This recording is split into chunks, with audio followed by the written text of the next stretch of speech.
At Maverick Public Relations, growing your influence is their specialty. NPR works with remarkable companies in the cannabis industry to deliver exceptional results. Experience big agency expertise and outstanding client service delivered by seasoned and knowledgeable experts. Connect with Maverick PR today and move your company to the next level. Visit them today at www.themaverickpr.com.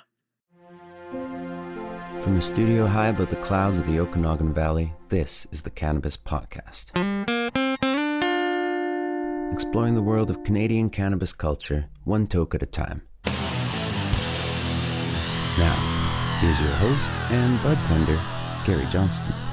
And welcome back once more to the Cannabis Podcast. This is episode 81. If this is your very first visit, well, I hope you're interested in cannabis, because we're going to spend the next 30 or 40 minutes talking about all sorts of cannabis things, like how about a ridiculous excise tax that's being applied to every gram of cannabis in our country? It's killing craft cannabis, and there is a call now for some change in that. We'll talk about that. The wow factor increases for some cannabis gifts this Christmas for those who have a whole lot of money to blow. A BC grower has some very ambitious product plans. A deep study reveals vast differences in quality between illicit and legal cannabis. And we're going to stop in Alberta for Cultivar Corner today. This week, we taste OGEN Gas Berries number 112. All of that and more on episode 81 of the Cannabis Podcast. I got to experience something a little bit different this last week. I got invited to participate in the High Life Cup and their Battle of the Carts. Now, all of this happened at sessionhigh.life. Go to that website, check it out. And Sessions is the organization. Jamie Norrish is the head of Sessions. And their whole team were very nice when they invited me over for a visit and to participate in their Battle of the Carts.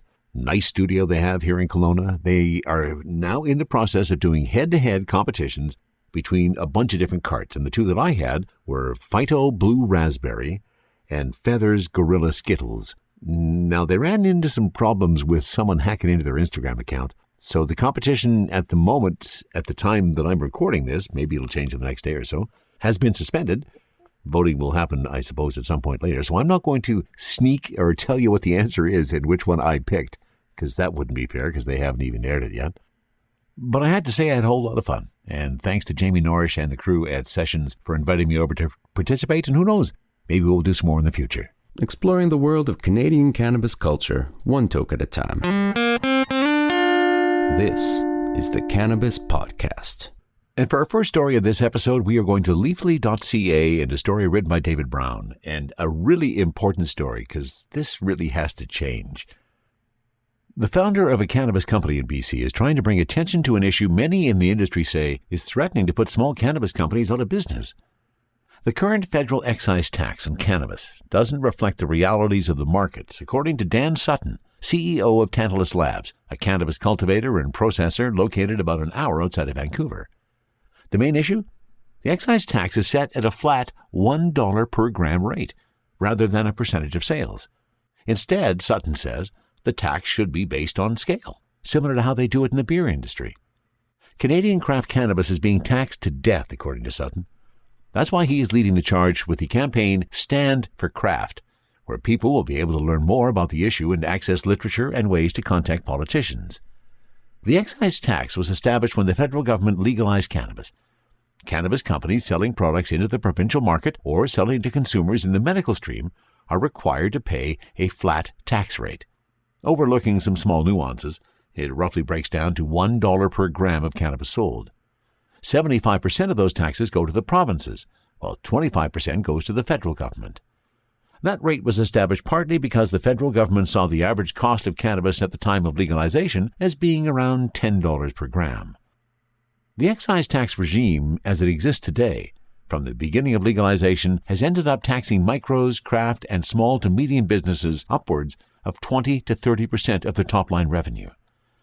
The problem with this, says Sutton, is that this flat rate means paying about a quarter or more of a company's revenue on their wholesale price of cannabis. Every dollar they make, they have to pay 30 points on the package before they even get a cent.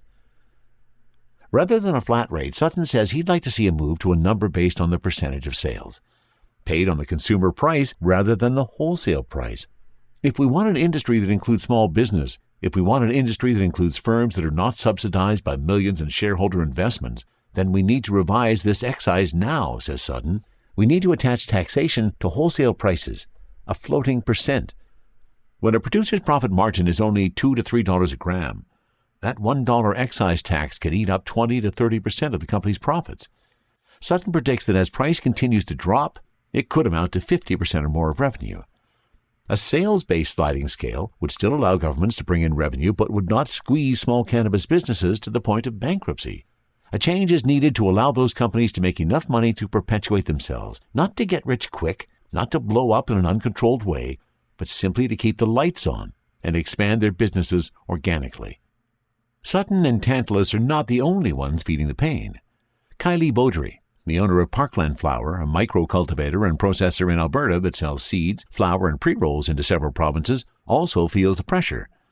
Beaudry is also the head of the Alberta Cannabis Micro License Association, the ACMLA, and she says that she and the ACMLA are on board to draw more attention to this issue. At the ACMLA, we're taking up the charge with Dan, says Beaudry. A lot of it is putting our voices together as a group. I think that's going to be key. She says her focus is primarily on politicians at all levels, helping them understand that this is an issue that affects small businesses in their ridings. It's about the local politicians. We need to get them behind us.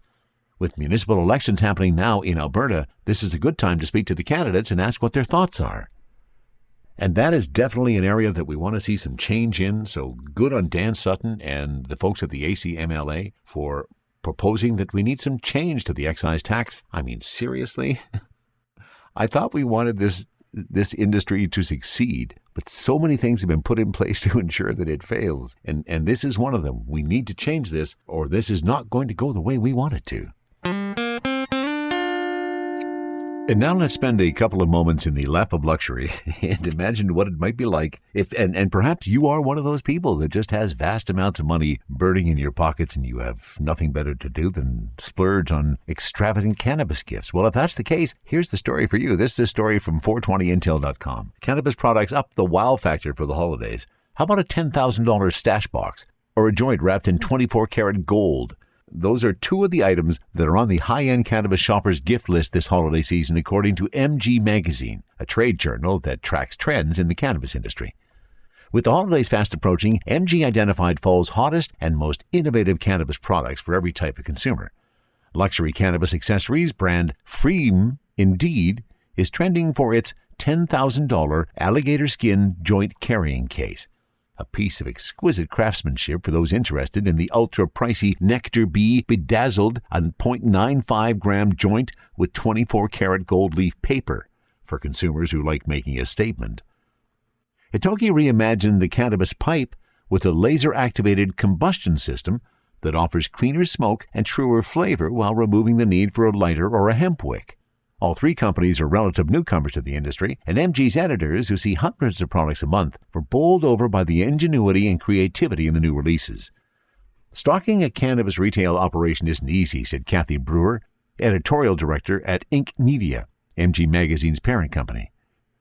Retailers try to offer something for every demographic, and that's a Herculean task, made more difficult by the absence of trade markets like other consumer packaged good industries enjoy, and the suspension of trade shows during the past 18 months. So MG's editorial team evaluated a mountain of new-to-the-market products over the past few months to provide retailers a look at what consumers will find intriguing this season. The resulting list of 34 products provides some insight into what the future may hold for cannabis consumption across all categories, price points, and demographics. More immediately, the curated selection will help retailers prepare for a period that historically has a huge impact on their annual revenues. Over the past 4 years, 46% of the top 10 sales days in cannabis fell between Thanksgiving and New Year's Day. And while that certainly had a focus on the U.S., I find it very interesting to see what's going to happen in the Canadian market in terms of some unique cannabis items that are going to be available for sale this Christmas and holiday season. Who knows? You might be able to add some ho-ho-ho to your toke-toke-toke. From studio high above the clouds of the Okanagan Valley, this is the Cannabis Podcast. And the next story I want to touch on, I literally am just going to touch on. I'm not going to cover the whole thing in depth because it is huge. It's from the New Brunswick Research and Productivity Council.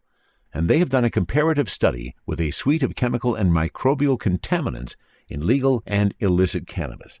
Now, I have posted the link to this entire article back at cannabispodcast.com, so I encourage you to read it, especially if you have still been in disbelief that there's reason to move to the legal world in terms of cannabis safety and the product that you're getting. There's some surprising results in this document, but where I wanted to focus on was kind of right in the middle when they're talking about edibles and cannabis edibles and their potencies, and how accurate the potency ranges were in terms of their testing.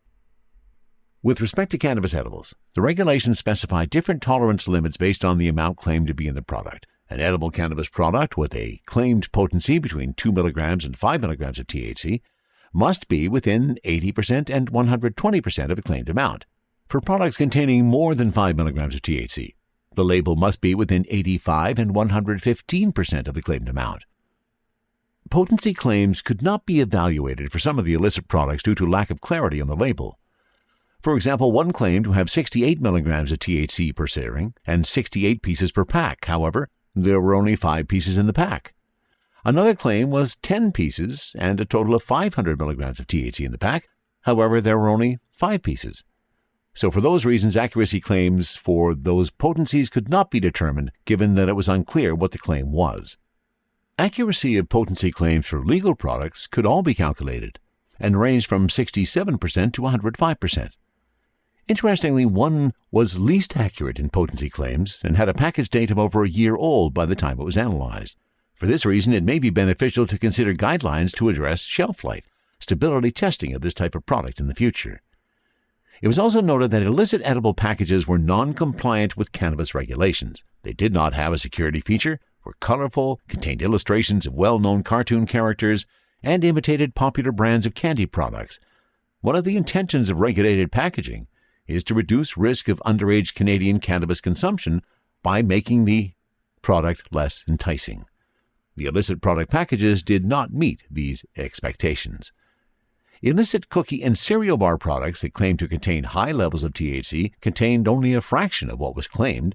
Lack of production details meant it could not be ascertained whether these products originally contained the claimed THC and degraded, or whether the THC was never the amount claimed. Regardless of rationale for the discrepancy, consumers who purchase these products believe they contain these claimed levels of THC, and this could prove to be problematic for a consumer who is determining their optimal dosage, given they would be applying inaccurate information for this determination. And as we all know, that could result in a heavy green out for someone. So there is a ton of detail in that article, and some of it a bit surprising in terms of what they were finding in some of those samples, especially in some of the weed samples. So have a read for it yourself. You may be surprised, and you may change your opinion about legal cannabis. Are you ready for liftoff? Don't miss Canada's #1 cannabis conference and trade show, Lift & Co Expo, coming this May 12 to 15 to Metro Toronto Convention Centre. Level up your industry intel at the Lift Cannabis Business Conference. Connect with movers and shakers from across the cannabis industry and preview new products and services from 250-plus exhibitors. Plus, everyone loves Lift & Co Expo's prizes, live music, and more. Visit liftexpo.ca for tickets. That's liftexpo.ca. THC, CBD, terpene profiles, what's in me? Oh, please explain to me. Cultivar Corner, Cultivar Corner, oh yeah. Cultivar Corner, please explain this stuff to me. On Cultivar Corner today, we are finally getting around to the gift that I received earlier this year from my friend Kevin, who's out of Alberta, happened to be in the Okanagan in the summer, and decided to gift me some OGEN Gas Berries number 112. Cool part of this is a strain that's not available in BC. Unless somebody drives across the border and gives it to you. Then I guess it is available in BC. So the first package that I've ever opened that had the Alberta duty stamp on it. And, there's a definite lot of gassy notes in this one. So this is from OGEN, and you go to their website, which is at ogencannabis.com, and the first thing you see is their opening line, which is, it's not about the destination, it's about the trip. And we're about to find out the validity of that statement. And then, of course, I go to their premium flower page, which is where I'm going to get more details on my Gas Berries number 112. And there it is. Indica dominant. Descends from a lineage of sour diesel. Yeah, there's definitely the sour elements there. And those gassy notes. OG Kush and Blueberry. Gas Berries number 112 is a potent indica dominant strain. The specialized phenotype was selected and named for its rich berry and gasoline mixed aroma and flavor. And it's interesting when you take gasoline, the diesel smell, and mix it with some berries, and you get a surprisingly attractive combination smell. Really nice THC on this guy. Let's see what it's sitting at on the package I have. Sitting at 18.7.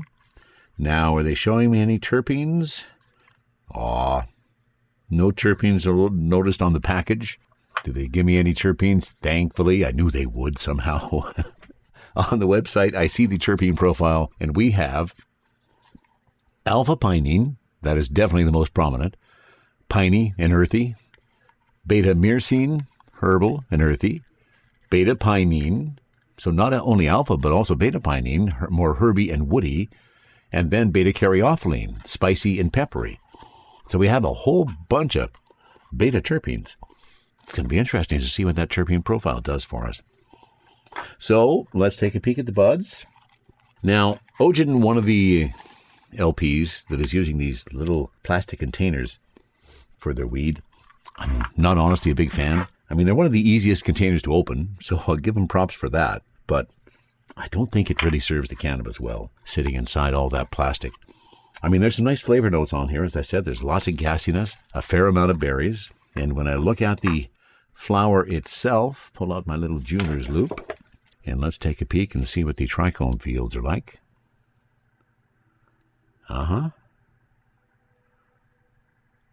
Oh, fairly fast.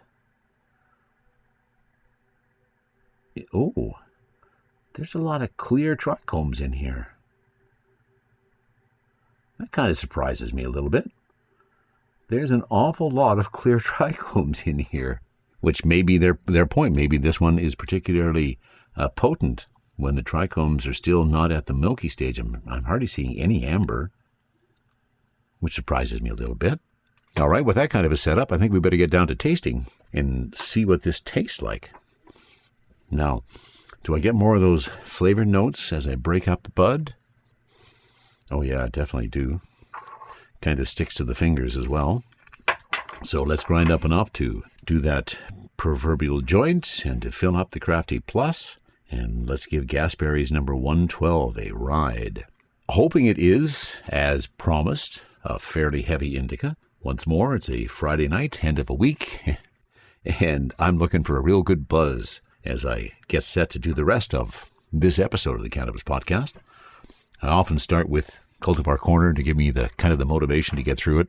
Sometimes I'll do the Cultivar Corners as a separate entity at different parts of the week once I get some weed or something like that. It doesn't always flow one after the other, but it looks like this episode, it's going to flow one from the other. We'll do Cultivar Corner, take a little break while we let that high envelop, and then we'll get to the stories for today's episode. So, I have, oh wow, lots more flavor notes with the grinding. Especially more of that gassy note. So let's pop some in the Crafty Plus and get that turned on for our hint of the full flavor from Gas Berries number 112. And once again, I want to thank Kevin.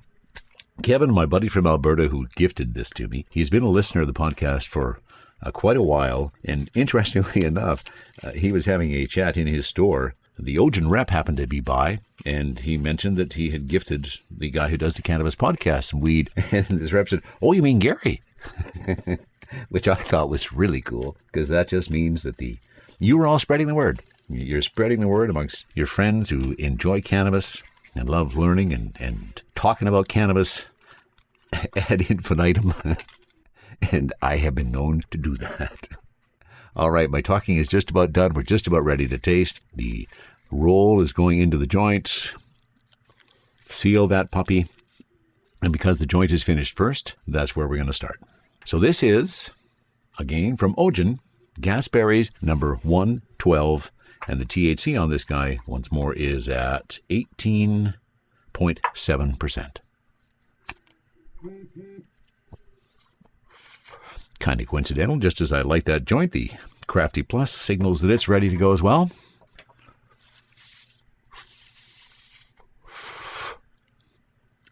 So first hit on the joint. Smooth taste, not bringing on any cough, which I always appreciate in cannabis. And what's the ash looking like?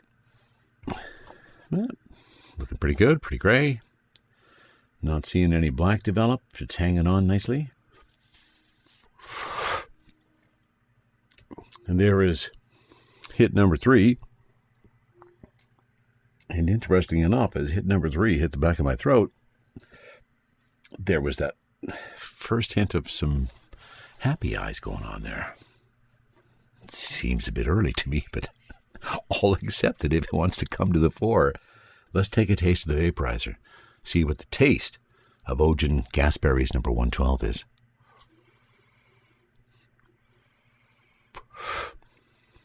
Oh, heavy on the gas. That sour diesel is really coming through. Oh, absolutely.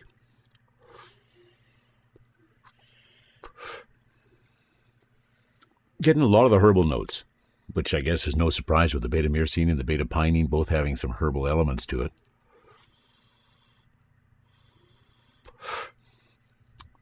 Not picking up a lot of pine.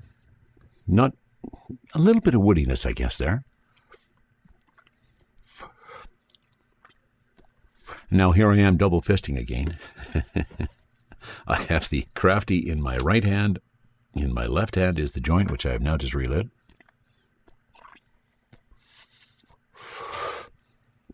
And we've had a few hits on this now, expecting to see something come rumbling up through the endocannabinoid system sometime soon, and I can feel there's some hints of it.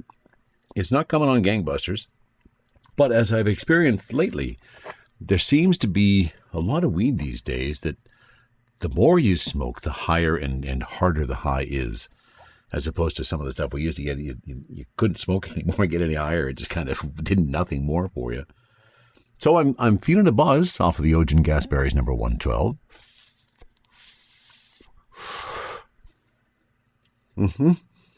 There's a nice sense of euphoria over me right now. A little bit of that movement between my shoulder blades. Kind of feeling some of that body relaxation kind of move in.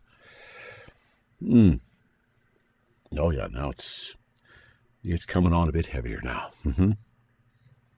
Which is what I was hoping for. Always hoping for that. Isn't that what we're always hoping for? It is just for that weed to just overtake you and go, okay, here's what you've been looking for. Here, have a high. And chances are I've edited out the coughing fit that occurred a couple of minutes ago. Because I don't think that's something that you necessarily need to listen to, and your speakers don't need to crackle with the sound of a heavy cough. That could be as a result of the fact that I'm coming off of a bit of a cold I've had for the last week or so. We'll write that off to that. I don't think it was the weed. It wasn't harsh in the joint at all as it was going in. And definitely no harshness in the vaporizer.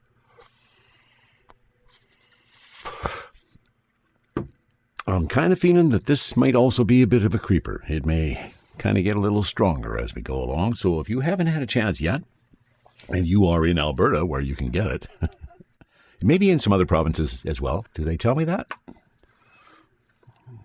Final thoughts? No.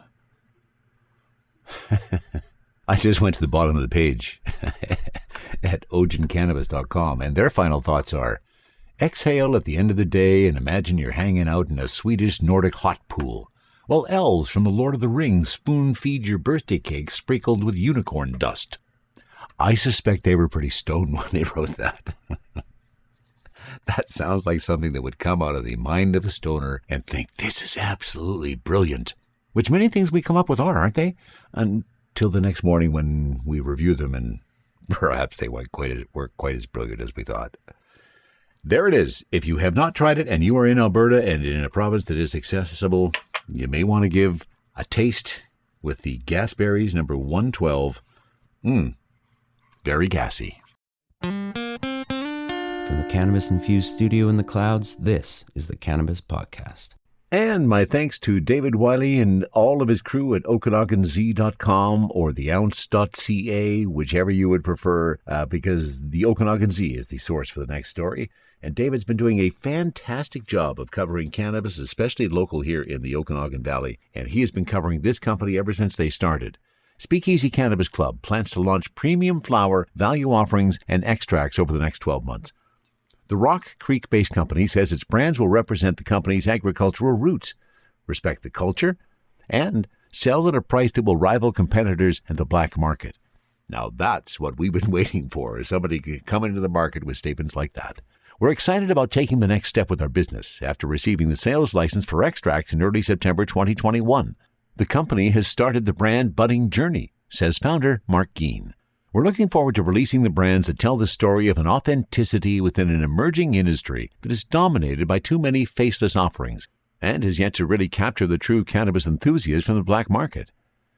Speakeasy says it plans to introduce 4 high THC legacy strains with THC levels over 25%, release extracts targeting the expanding dab culture, including live resin vape, live resin sugar, terp sauce, diamonds, and other types of high THC extracts, and hit the value side with outdoor-grown flower, pre-roll, and extracts. We understand that there are still huge gaps in product offerings, and some sections of the industry have yet to emerge, says Geen. While the industry talks about a glut of products, we see this as a result of poor quality, backlog of stale products, and a lack of product innovation.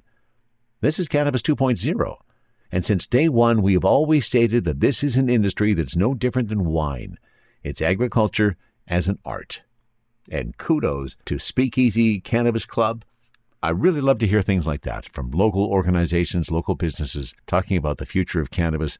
And again, kudos to OkanaganZ.com for covering it and giving us all the news about those stories. From a studio high above the clouds of the Okanagan Valley, this is the Cannabis Podcast. And because we haven't done one for a while, I think we're going to end this episode with a story. And we're going way back. Now, most of the stories I tell in this context are stories revolving cannabis use, purchase, finding it, consuming it, obtaining it, and all the stuff we used to have to do before you could walk into a store and just walk up and say, "Can you give me a quarter ounce of some indica?" It was a different world back then. This particular story involves a good friend of mine. His name is Gord. I unfortunately haven't seen Gord in a number of years, but when he lived here, he was growing, and boy, did he grow some really fine weed. And some of the weed he grew was a strain of chemo, and it came from some clones that came from another buddy named Horace. And Horace was a renowned grower in the Kootenays. If anybody happened to spend any time in the Nelson area, you'll probably recognize that name. Gord was growing here in the Okanagan, and as you are aware, if you've listened to the podcast at all, I used to work in broadcasting. I was in radio. And at this time, I was a producer. I wasn't on air. I was just producing commercials and other content.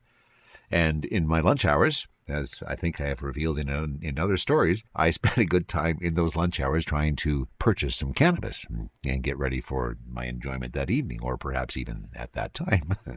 So this is one of those stories. This was, Gord was growing some of Horace's chemo, so Horace supplied the clones.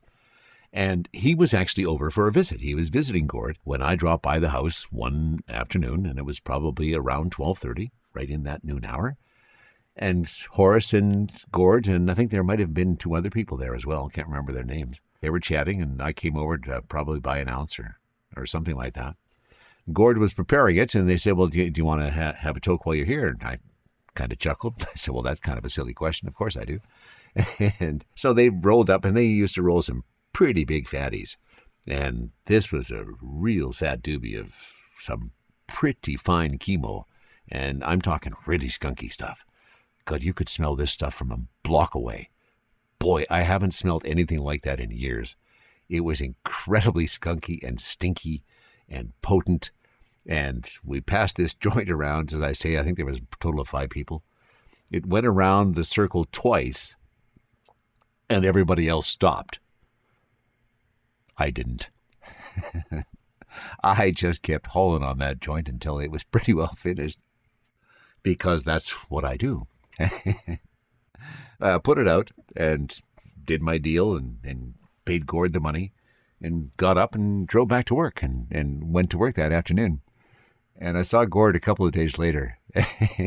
And he said, Horace, who, of course, had been around weed and a lot of people for a long time, he could not believe that I finished that joint, got up, drove back to work, and worked that afternoon after consuming the weed that he had originated.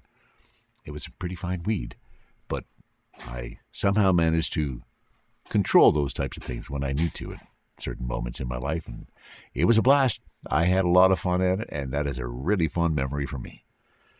If you ever have a comment about anything you hear on the Cannabis Podcast, you can send a note to info@cannabispodcast.com. That's also where you'll find all of the links to anything that gets talked about on each episode. And you know what? We are into October, and that means October 17th, 2021 is on the horizon. What's that, Mark? 3 years of legal cannabis. I'm curious. What do you think's been accomplished? What do you think's the best thing about legal cannabis 3 years into it? Send a note to info@cannabispodcast.com. I'd be curious to see what kind of reactions we get across the country. And that wraps it up for episode 81 of the Cannabis Podcast. From the cannabis-infused studio, high above the Okanagan Valley, this was the Cannabis Podcast.